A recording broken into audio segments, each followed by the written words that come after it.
بسم اللہ الرحمن الرحیم۔ السلام علیکم ناظرین، آپ دیکھ رہے ہیں ہمارا یوٹیوب چینل اور میں ہوں آپ کا ہوسٹ محمد وقاص۔ ناظرین، کل ہم نے الیکشن کمیشن کے رویے اور بلے کے آنی اور جانے کے اوپر بات کی تھی۔ تو کل ہی مسلم لیگ نواز نے جو ہے وہ اپنی ٹکٹس جاری کیے، اور اس ولاگ میں اگر آپ نے غور سے سنا ہے اور یقیناً آپ غور سے ہمارا ولاگ جو ہے وہ مکمل دیکھتے ہیں، تو اس میں نے کہا تھا کہ ہماری جتنی پاپولر پارٹیز ہیں یہ دراصل کچھ خاندانوں کی پراپرٹیز ہوتی ہیں، اور یہ ان کی پراپرٹیز کو بڑھانے کا بھی باعث بنتی ہیں۔ اور یہ جو چھوٹے موٹے ہمارے ہاں دائیں بائیں یہ چھوٹے موٹے نظریاتی کارکن جو اپنے آپ کو سو کالڈ نظریاتی کارکن کہتے ہیں، یہ زیادہ تر جو ہوتے ہیں یہ صرف برائے نام ہوتے ہیں، اور یہ ٹیشو پیپرز ہوتے ہیں جن کو استعمال کر کے پھینک دیا جاتا ہے۔ نون لیگ کا ٹکٹ کے حصول کے لیے جو پارٹی فنڈس یا جتنی یہ بڑی پاپولر پارٹیز ہیں، اس میں نون لیگ اکیلی نہیں ہے، باقی سب کی بھی یہی صورتحال ہے، وہ جب پارٹی فنڈس مانگتی ہیں اس میں کروڑوں روپیہ وہ کماتی ہیں۔ اگر وہ پورے پاکستان میں کچھ 400-500 200-300 ٹکٹس دیتی ہیں تو اربوں روپیہ ان کا وہ بن جاتا ہے۔ اس کے بعد نظریاتی کارکن کی بات آتی ہے تو نون لیگ نے جس طرح طلال چودھری، دانیال عزیز، اور اس کے بعد حامد حمید، جعفر اقبال، اور اس طرح کے کافی بڑے بڑے نام جو ہیں جن کو انہوں نے پیچھے پھینک دیا ہے یا ٹیشو پیپر کی طرح استعمال کر کے ان کو پھینک دیا گیا ہے۔ طلال چودھری صاحب جڑامالہ سے بڑے مضبوط اور بڑے لڑکا قسم کے نون لیگ کے جانباز قسم کے وہ لیڈر رہے، پہلے سے خیر وہ کاف لیگ کے بھی بڑے جانباز لیڈر تھے۔ انہوں نے پارٹی چینج کی۔ اس کے بعد جو بہرحال میں جن دو حلقوں کے اوپر ذرا حیران ہوا ہوں ان میں جعفر اقبال صاحب کا حلقہ ہے اور اپنے حامد حمید صاحب۔ جعفر اقبال صاحب نے 2002 کے اندر جو ہے یہ انہوں نے پارٹی جوائن کی تھی، اور انہوں نے یہ 2002 کا وہ وقت تھا کہ جب نون لیگ کے اوپر سیم اسی طرح کا وقت تھا جس طرح آج کل پی ٹی آئی پہ آیا ہوا ہے،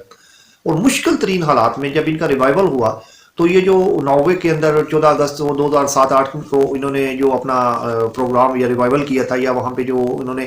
آل پارٹیز کانفرنس کی تھی، تو وہ ان کی رہائش گاہ پہ ہوئی تھی، اور یہ نون لیگ کو یہ میاں نواز شریف کو سعودیہ سے دعوت کے ذریعے بلایا گیا اور پھر وہ وہاں پہ رہے۔ تو یہ جعفر اقبال صاحب کی مہربانیوں سے ہوا۔ پھر جعفر اقبال صاحب نے 2008 کے الیکشن کو میں کانٹیسٹ کیا، پھر 2013 میں انہوں نے کنٹیسٹ کیا، اور 2018 میں وہ ہارے۔ اور اگر بڑی حد تک آپ یہ کہیں کہ قمر زمان قاہرہ صاحب کی پالیٹکس کو انہوں نے ختم کرنے کے یا اس کے خاتمے کو قریب کیا تو وہ جعفر اقبال صاحب تھے۔ تو اس وقت ان کو نہ دینا ٹکٹ یہ حیران کن ہے۔ وہاں پہ کوئی سندھو فیملی ہے جو ان کے کوئی بھائی ایئر مارشل ہیں، چیف ایئر مارشل ہیں ان کے بھائی، تو ان کو وہ ٹکٹ دے دیا گیا ہے۔ 2018 میں وہ الیکشن میرے خیال میں ہار گئے تھے کسی پی ٹی آئی کے کارکن سے، لیکن اس وقت بھی قمر زمان قاہرہ صاحب سے ان کے 30,000 ووٹ زیادہ تھے۔ اسی طرح سے حامد حمید صاحب ہیں، ان کو 2018 میں بھی مجھے بڑی اچھی طرح یاد ہے یہ ٹکٹ نہیں دیا گیا تھا، تو بڑا شربت چوک اور بڑا بلاک کے اندر ہم نے ان کا ایک بہت بڑا جلسہ دیکھا تھا۔ اس وقت انہوں نے پارٹی کے حق میں ہی وہ کیا تھا اور ریکویسٹ کی تھی کہ ہلکے کے لوگ میرے ساتھ ہیں تو آپ مجھے یہ ٹکٹ جو ہے وہ عنایت کر دیں۔ تو اس کے بعد ان کی سیٹ چھیننے کی کوشش کی گئی، اور بڑی جس طرح کہ پورے پاکستان میں نون لیگ کی سیٹیں چھینی گئی تھیں، یہ ایک ریالٹی ہے، ایک فیکٹر ہے، تو اس طرح ان کی بھی سیٹ چھیننے کی کوشش کی گئی تھی۔ تو وہ سیٹ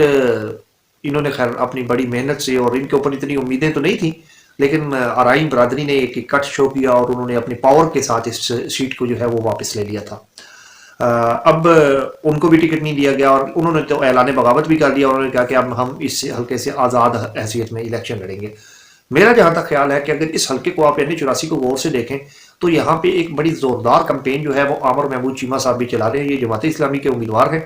اور انہوں نے بڑے اچھے انداز میں اپنی کمپین کو مینیج کیا ہوا ہے۔ ان کے ساتھ ایک بڑے باصلاحیت نوجوان ہیں، یہ غالباً PP75 بنتا ہے ان کا، اسامہ اعجاز۔ اس لڑکے نے کمال کام کر کے دکھایا اپنے حلقے میں۔ یہ کونسلر بھی نہیں تھا، یہ اسلامی جمعیت طلبہ کا کہ ایک ناظم اعلیٰ رہا پنجاب یونیورسٹی کے اندر، وہاں سے باصلاحیت آدمی تھا، واپس آیا، اس نے اپنی UC سے اپنی پالیٹکس کا آغاز کیا، اور اپنی UC کے 80-85% کام جو ہے وہ اس بندے نے کروائے ہیں 2-3 سال پریشر کے ذریعے۔ اس نے حکومت کے اوپر اور جو اس وقت کی ذمہ داران تھے DCs ACs ان کے اوپر پریشر ڈال کے عوامی پریشر کے ذریعے مجبور کر کے ان سے بڑی مشکلوں سے اس نے گل والے کو ایک بڑا خوبصورت اور صاف ستھرا علاقہ جو ہے وہ بنوایا۔ یہ اس بندے کے کریڈٹ پہ تھا، اور ابھی اس کا جو ہمارے ابھی تک کی اطلاعات ہیں، اس کی پوری جو وہاں پہ کانسٹیچوئنسی تھی بلدیات کی، جماعت اسلامی نے اس کو PP کے اوپر لے گئے، تو کچھ لوگوں کو اعتراض تھا کہ یہ PP کے اوپر چلا گیا، لیکن اس نے وہاں پہ اس زوردار انداز سے کمپین کی ہے کہ وہاں سے یہ بندہ بڑی جلدی جو ہے وہ PP میں اب مضبوط امیدوار سمجھا جا رہا ہے۔ تو عامر چیمہ صاحب والی سیٹ جو ہے اس کے اوپر اگر ارائن برادری کا اپنا ووٹ اور مرزا برادری، یہ 2-3 برادریوں کا اتحاد ہے یہ اگر کٹ آف ہو جاتا ہے، یہ ون سائیڈڈ چلا جاتا ہے، نون لیگ کا وہ ڈیوائڈ ہو جاتا ہے، تو عامر چیمہ صاحب ایک مخصوص دھڑا بھی رکھتے ہیں۔ ان کے پہلے بڑے بھائی حاجی جاوید اقبال چیمہ مرحوم سرگودا کے بڑے دبنگ سیاستدان تھے، وہ 2-3 دفعہ وہاں سے MNA رہ چکے ہیں، تو یہ ہو سکتا ہے کہ جماعت اسلامی یہاں پہ کوئی بڑا کارنامہ سر انجام دے جائے، اور یہ اپسیٹ ہو سکتا ہے۔ اسامہ اعجاز اس وقت مقابلے میں ہے، اور یہ دونوں چیزیں بڑی ہیلپ فل ہیں، اور اسی حلقے سے پہلے اسسٹنٹ کمشنر بھی رہ چکے ہیں عامر محمود چیمہ صاحب، تو ایک اچھا حلقہ احباب بھی رکھتے ہیں، تو میرے خیال میں وہ بڑا شاندار اور کانٹیدار مقابلہ ہونے والا ہے۔ اور یہ نون لیگ نے اپنے پاؤں کے اوپر خود کلہاڑی مار لی ہے ان دونوں حلقوں میں، ڈنگا میں جعفر اقبال صاحب کے حوالے سے میں یہ بات کہوں گا، یہ بھی سابق جماعت اسلامی کے رکن رہے ہیں،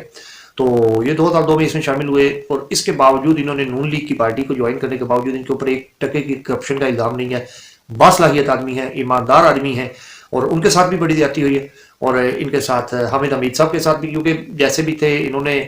اچھا اور برا وقت دونوں نون لیگ کے ساتھ گزارے ہیں۔ 2005-6-7 کی بات ہے، اس وقت 2008 کے الیکشن میں یہ غالباً MP کے امیدوار تھے، اور بڑا اچھا انہوں نے الیکشن کانٹیسٹ کیا تھا، تو ہم اس وقت ان کے پوسٹر وغیرہ لگے ہوتے تھے، ہم سرگودا پڑھنے جاتے تھے تو ہم انہیں اس وقت دیکھتے اور جانتے تھے۔ تو بہرحال ان دونوں کے لیے میری طرف سے تو